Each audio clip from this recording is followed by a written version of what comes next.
তলিয়ে দেখার যে একটা স্বাভাবিক প্রবণতা ছিল সেটা কিন্তু লোপ পেতে বসেছে। এখন সবকিছুতেই রেডিমেড জিনিস খুঁজতে খুঁজতে আমাদের মধ্যে একটা টেন্ডেন্সি এসছে, কেন এত ভাববো বস, এভরিথিং পাওয়া যায়, আরে ডাউনলোড করে নাও না, অর্ডার করে আনিয়ে নাও, লোককে রিক্রুট করে দাও, সে করে দেবে কাজটা। এরকম করতে করতে নিজেদের নিজস্বতা তো গোল্লায় গেছে।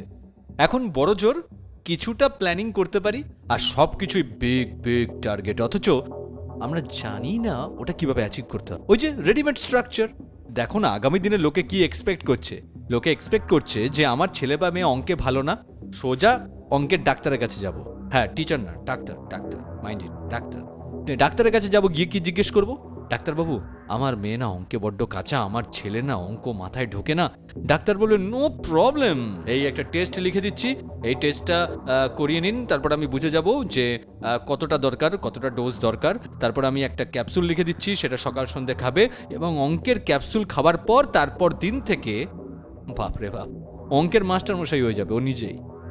এরকমই চিন্তাভাবনা এসে গেছে আমাদের মধ্যে। এই প্রবণতাটা ধীরে ধীরে চলে যাচ্ছে যে আমরা ঠেকে শিখব, গভীরে গিয়ে শিখব, আমরা কার্যকারণ বোঝবার চেষ্টা করব, কি শিখছি, শিখে কি হবে, শেখার প্রসেসগুলো কি, সেগুলো সমস্ত জানার আগ্রহটাই চলে যেতে বসেছে। এভরিথিং রেডিমেড চাই, সব কিছু হাতের মুঠোয় চাই। আমরা তো এখন খুঁজছি যে এরকম কোনো ওষুধ, ক্যাপসুল, ভ্যাকসিনেশন কোনো কিছু পাওয়া যায় কিনা যেটা খেলেই অটোমেটিক ডাক্তার, ইঞ্জিনিয়ার, উকিল সাকসেসফুল হয়ে যাব। যদি দেখো বাই চান্স এরকম কোনো ওষুধ বেরোতো না, হাউ টু বিকাম সাকসেসফুল, এক ডোজ নিয়ে নিন রাত্রির বেলা, ব্যাস সকালে ঘুম থেকে উঠেই দেখবেন আপনি ওয়াও ওয়াও বিল গেটস হয়ে গেছেন, মুকেশ আম্বানি হয়ে গেছেন। ফ্যান্টাস্টিক না? এরকম দিন হয়তো একদিন আসবে, কিন্তু সেদিন আর এই মগজের আর দরকার পড়বে না। কারণ একটা জিনিস চিন্তা করো, সেই যদি মাছি মারতে হয়, সেই যদি মশাই মারতে হয়, তাহলে এত বড় কামানের কি দরকার আছে? তাহলে ধীরে ধীরে অথর্ব হয়ে যেতে বসেছি। আর মজাটা কোথায় জানো? শুধু ইচ্ছেটাই প্রকাশ করেছি আর তাতেই কাজকর্ম করা বন্ধ করে দিয়েছি আমরা। মানে সেই ওষুধটা তো এখনো আবিষ্কার হয়নি, সেই ভ্যাকসিনটা তো এখনো আসেনি যেটা তোমাকে ওভার দ্য নাইট সাকসেসফুল করে দেবে, কিন্তু তোমার ইচ্ছেটা চলে এসেছে। আর ইচ্ছে আসার সাথে সাথেই তুমি অলিক স্বপ্ন দেখা শুরু করেছো, কল্পনার জগতে ভাসছো।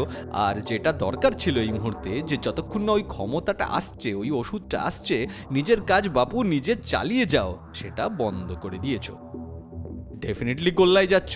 এবার গোল্লায় যাওয়ার স্পিড এক একজনের এক এক রকম। কেউ খুব ফাস্ট গোল্লায় যাচ্ছে, কেউ যাচ্ছে গড়াতে গড়াতে যাচ্ছে, কাউকে বা টেনে ধরে রাখা হয়েছে বাবা মার চেষ্টায় বা মাস্টার মশাইদের চেষ্টায়। কারো কারো কপালে ভালো বন্ধুও জোটে যে কিনা কোমর ধরে রেখেছে, না ভাই না বোন প্লিজ গোল্লায় যাস না। কিন্তু বেশিরভাগটাই না, আমি দৃঢ় প্রতিজ্ঞ, আমি গোল্লাতেই যাব। যাই হোক, আজকের এপিসোডে যেটা আলোচনা করব সেটা হলো যে ভাই প্রিয় বোন আমার, এখনো দেরি আছে, এখনো দেরি আছে ওই ভ্যাকসিন আসতে, এখনো দেরি আছে ওই ওষুধটা আসতে যেটা রাতারাতি তোমাকে সুপারস্টার বানাবে। তাই প্লিজ মগজ খাটানোটা ভুলে যেও না। এখন আবার আমাদের মধ্যে একটা দুর্দান্ত ইন্টারেস্টিং ব্যাপার কিন্তু আছে যে আমরা সবাই কিন্তু সব জানতা, মানে অন্তত আমরা নিজেরা কিন্তু এটা ফিল করি আমরা সব জানতা। আমি কিন্তু নিজেকে কাউন্ট করেছি, হ্যাঁ, নিজেকে বাইরে রাখিনি। তবে হ্যাঁ, আমার মধ্যে একটা জিনিস এসেছে, যে জিনিসটা এসেছে সেটা হলো যে আমি চেষ্টা করি জানবার, আমি চেষ্টা করি পড়বার, আমি অন্যদের লাইফ থেকে শেখবারও চেষ্টা করি। কারণ এটুকু মগজে ঢুকে গেছে যে একটা লাইফ সাফিসিয়েন্ট নয় সব কিছু জানবার। তাই সব জানতা কথাটা নিজের মনের ভিতর থেকে ধীরে ধীরে মুছতে শুরু করেছি।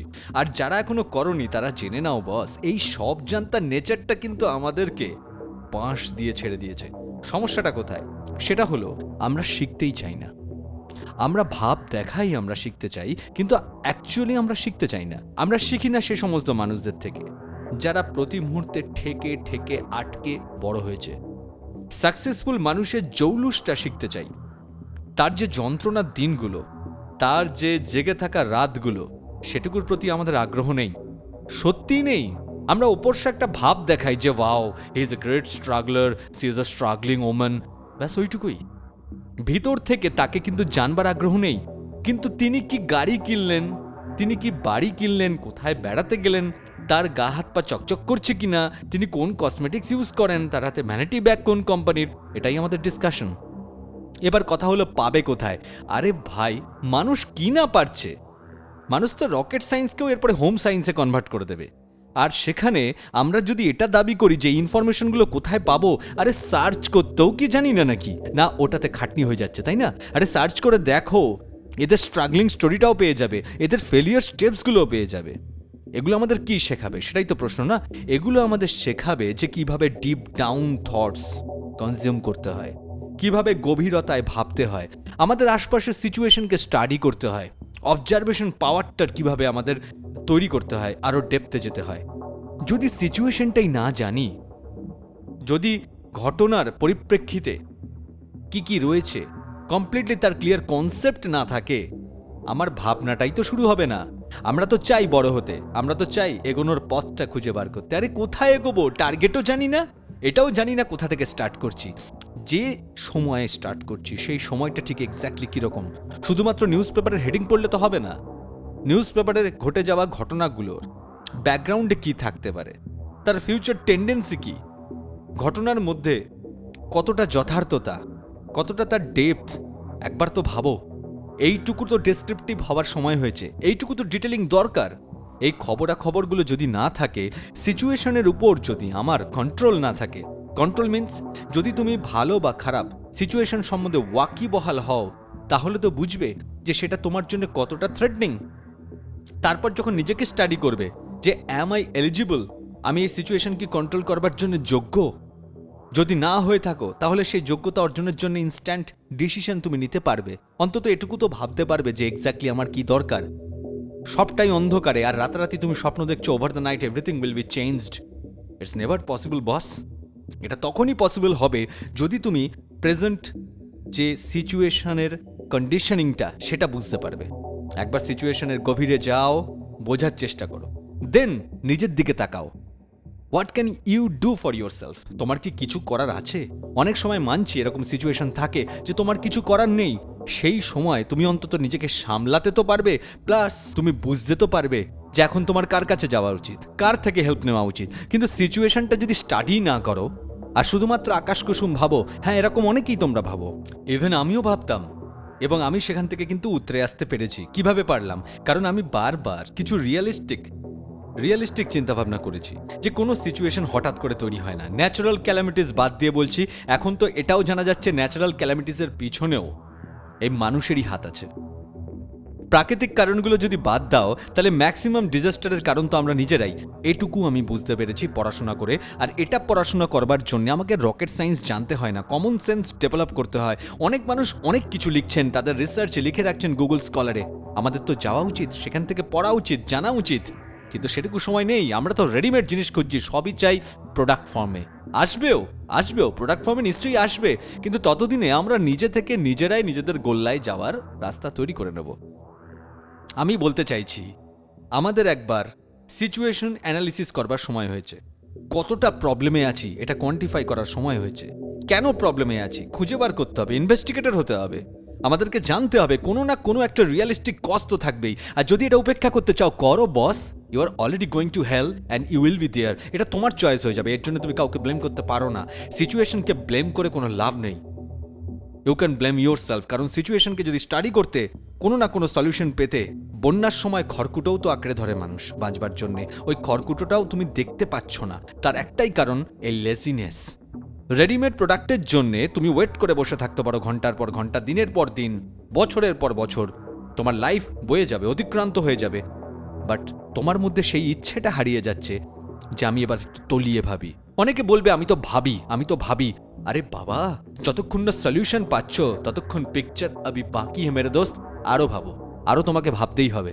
তুমি আমার কথা ইগনোর করো, নো প্রবলেম, লাইফ তোমাকে একদিন শিখিয়ে দেবে। আমাকে শিখিয়েছে, that's why today I am sharing with you. আমি তো তোমাদের দেখেই শিখি, তোমাদের মধ্যে খামতিগুলোও শিখি, তোমাদের মধ্যে পজিটিভ জিনিসটাও শিখি, আর নিজের মধ্যে সেটাকে ইনহেরিট করবার চেষ্টা করি।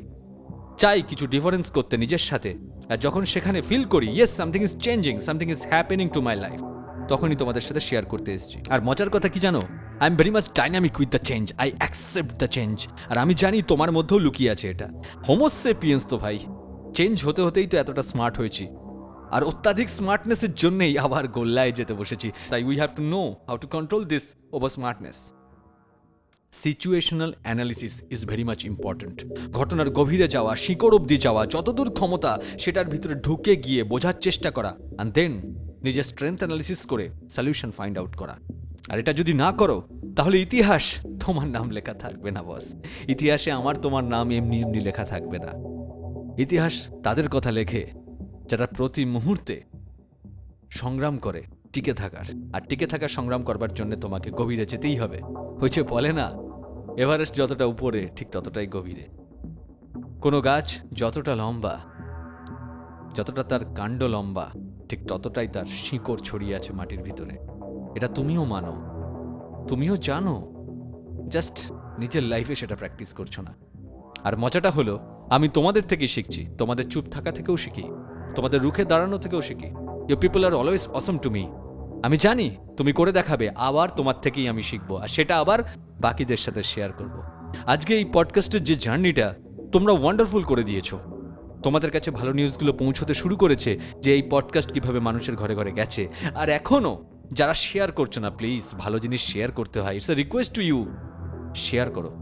তোমাদের থেকেই জানা জিনিস তোমাদেরকেই শোনাচ্ছি হয়তো, কিন্তু প্লিজ শেয়ার করো, যারা এখনো জানতে পারেনি তাদের কাছে পৌঁছোক। আর যারা নতুন শুনবে প্লিজ গুগল পডকাস্টে যাও, জিও সাবন, গানা, বা যারা স্পটিফাইতে শুনছো, এখন অ্যামাজন মিউজিকেও শোনা যাচ্ছে, বা যারা আমার ওয়েবসাইট www.durbadolbiswas.com গিয়ে শুনছো, তাদেরকে বলবো জয়েন মি, আমার সাথে জয়েন করো, সাবস্ক্রাইব করো, ফলো করো, প্রচুর শেয়ার করো। আর তোমাদের যা কিছু এক্সপ্রেশনস, তোমাদের যা কিছু ফিডব্যাক প্লিজ আমাকে পাঠাও। I need this.